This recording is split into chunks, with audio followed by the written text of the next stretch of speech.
66వ అధ్యాయము. సర్వలోక నివాసులారా, దేవుని గూర్చి సంతోషగీతము పాడుడి. ఆయన నామ ప్రభావము కీర్తించుడి.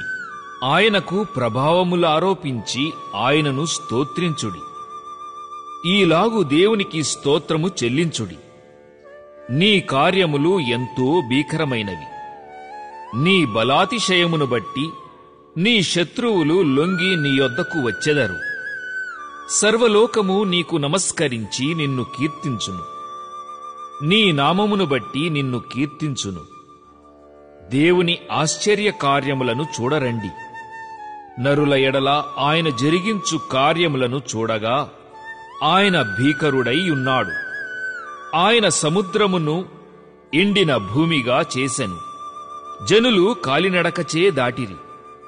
అక్కడ ఆయన యందు మేము సంతోషించితిమి.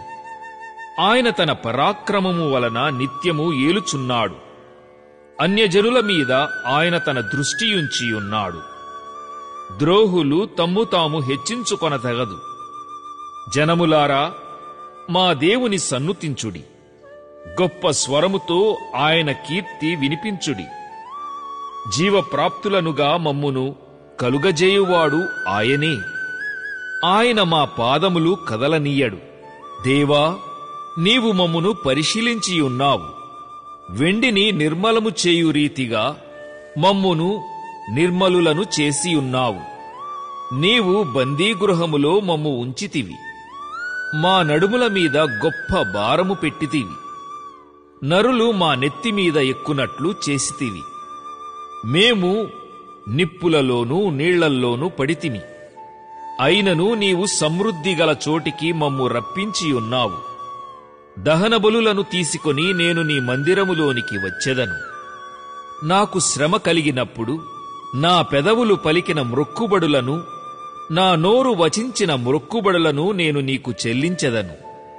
పొట్టేళ్లను, ధూపమును, క్రొవ్విన గొర్రెలను తీసుకొని నీకు దహనబలులు అర్పించెదను. ఎద్దులను, పోతు మేకలను అర్పించెదను. దేవునియందు భయభక్తులు గలవారలారా, మీరందరూ వచ్చి ఆలకించుడి.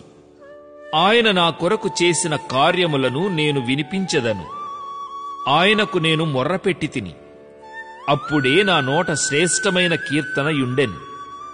నా హృదయములో నేను పాపమును లక్ష్యము చేసిన ఎడల ప్రభువు నా మనవి వినకపోవును.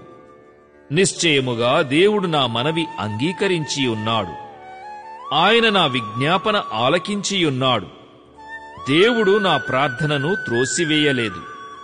నా యొద్ద నుండి తన కృపను తొలగింపలేదు. ఆయన సన్నుతింపబడునుగాక.